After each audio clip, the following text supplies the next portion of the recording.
for sure that. I hand it over to Netra. So we all have heard about popular dating apps such as Tinder, Bumble, Hinge, and these are very you get onto the platform, find somebody who matches your interest, and it proceeds there on. And we have seen that there has been a 17% increase of usage in these apps from 2019 to 2022, probably because of the COVID that came in. But now, what is trending is that if you don't find a match, you don't want to go out on a date, you don't want to, invest all your time and energy on somebody, they just use a virtual AI chatbot, which replicates and, ideally works like a virtual girlfriend or a virtual boyfriend, giving you replies on time, being polite to you, and, basically somebody to talk to and be there. And like these three apps that we mentioned are the most widely downloaded apps that we found on Play Store, and we've actually had more than 1 crore downloads on Replica. If you click that, you would got to know that how many, if you just go onto the Google Play, you will keep on scrolling. The online dating chatbots are just unending. Yeah. Please, the next slide.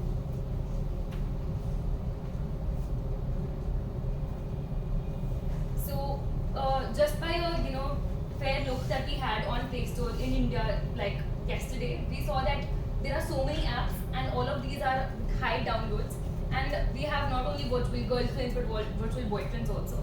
And all of these apps are also supporting the LGBTQ community, because a girl could talk to a girl, a guy could talk to a guy. So if people are afraid of coming out, this is how they're able to interact.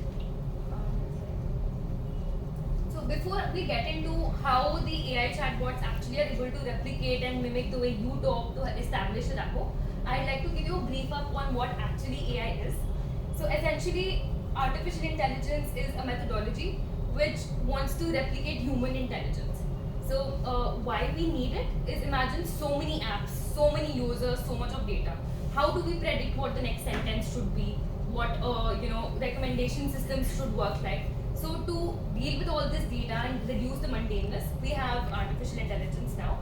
And we might have heard of ChatGPT, which has now come up as the most powerful AI NLP source that we're working with. The subsets that are being used to make the chatbots would be deep learning, which deal with neural networks. There are actually neural networks which very similar to how our brain functions. So we have long short-term memories, so that the chatbot remembers what you spoke to it earlier. Then we have natural language processing. NLU stands for natural language understanding, so that the chatbot understands what you said. And energy is natural language generation, so that it can generate the response that it has formulated for you. Computer vision deals with facial recognition, like we have bioprint, fingerprints on a phone. All of these apps now also offer a facial recognition system, so that somebody else does not log into your account.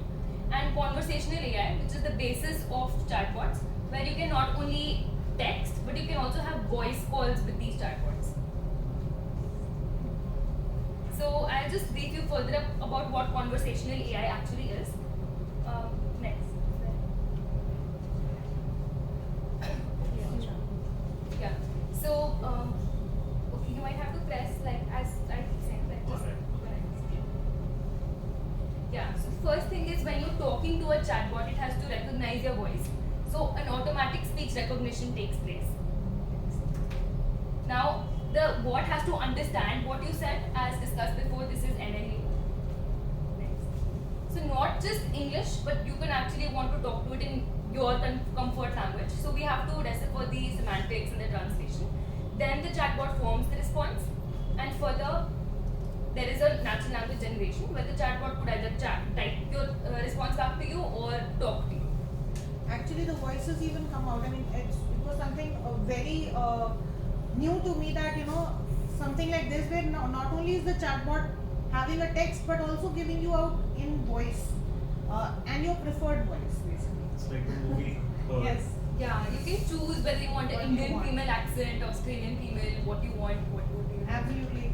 Being in this field for cyber psychology for the past 10 years now, that I have seen that in the literature review, there's just a plethora of researches on dating apps now, but there is very limited that is there in the area of AI chatbots that are specifically meant for dating.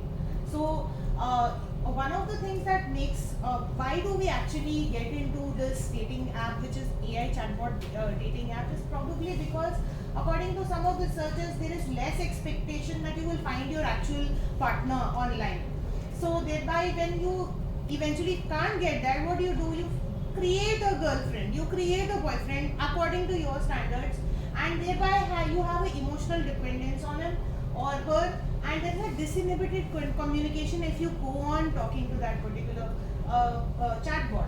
And youth is spending a lot of time in this, and there is a lot less offline interaction between the actual which actually should be happening probably. And existing literature is divided. Basically, some of them say that the perceived loneliness actually decreases, whereas we don't know what is the psychological impact of it in the longer run. Yes, the next. The research gaps were one, there is very much of a confusion about what is online dating and what is virtual dating. There are outliers where specific experiences of people using these chatbots is hardly even there in the literature, and that's what got our attention there. As to we wanted to find out if we could find out the subjective experiences of people who are using online chatbots for dating. So the aim was to explore the conversion of initial harmless conversations with the AI chatbots to toxic disinhibition and further explore its possibilities of reaching out to real-time toxic interaction with people. It's a very big possibility. So the objectives were this, that to explore the levels of online disinhibition among young adults who have experienced virtual dating AI chatbot apps, and to explore the affective states among young adults who use virtual dating apps for prolonged periods. The hypotheses were null, as a significant relationship would not be found, and no gender differences would be found. The method was purposive sampling, and the sample was very small with the kind of inhibitory responses usually that you get. We tried on 100, we tried to get as much as we could, but we could only get 50 adults to actually respond to it with informed consent, and only after they took the informed consent, then we gave them the questionnaire, otherwise we just moved out of it. Inclusion criteria was only for those adults who were active on virtual dating apps. We had a self-developed questionnaire, and we used the PANA scale, which is a positive affect and negative affect scale, and the online disinhibition scale by Udris. It's a 23 item, 7-point Likert scale, and standardized. You have 2 more minutes. Okay, we will go ahead. A positive correlation was seen among online disinhibition and the total time spent. So the more number of time you spend, the more online inhibitory you become. We can skip this. Basically, the factorial ANOVA just showed something very interesting. I'll just highlight only the second pointer here, that it was interesting to note that there is an increase in positive affect as the time increases. Initially, however, as it rapidly declines after continual stage of 2 weeks of using the app. So we can see here, as the time passes on, your positive affect increases, and subsequently it seems to be declining as the time goes by. Please, so you might have a lot of AI chatbots online, but did we have another slide after that? No, I did it before. Basically, what we saw when we were going through the Play Store is that the number of apps that are there for virtual girlfriends were far more than what were there for virtual boyfriends. Further, the UI UX, the user design and interface, was far more refined. As you can see, it is a very realistic looking image, but the ones that we saw for virtual boyfriends were far more pixelated, not so friendly to work with, and not a very high NLP response on So that. the emotional connectedness with the boyfriend would probably not be as much as would be for a girlfriend. And to conclude, I wanted to really discuss on the factors of